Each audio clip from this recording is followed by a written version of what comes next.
saat SR masuk kemari Pak, kami ya difasilitasi semuanya, mulai dari olah lahan, mulai pemancangan, sampai penanaman mekuna, sampai bibit sawit, semuanya itu dibayar semua. Jadi sebenarnya kami petani itu bersih, nggak ada nanggung beban sendiri atau atas nama pribadi. Semua ini sudah dibiayai oleh program SR ini. Nah, jadi penanaman sawit ini dari sejak bulan puasa ini Pak. Bulan puasa saya nanam ini tuh tahun 2020. Itu kalau nggak salah entah bulan 4, bulan 5 lah gitu. Nah, nanam ini. Jadi ini udah kira-kira umur 1 tahun 2 bulan. Sekarang ini entah ada 2-3 batang udah ada yang dompet. Artinya bunga, tanda-tanda bunga udah ada. Nah ini.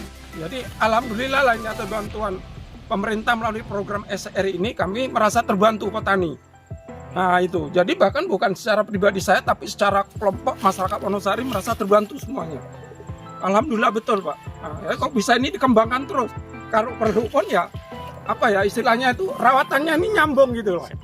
Nah itu, sampai rawatannya nyambung gitu. Itu yang saya harapkan. Nah. Terima kasih atas program PSR ini. Selain kami bisa mendapatkan tanaman sawit, kami juga bisa bercocok tanam. Contohnya seperti ubi, dan juga ini kacang hijau. Terima kasih kepada Pak Presiden Jokowi yang telah memberikan program ini kepada kami. Kami sangat terbantu lah. Terima kasih.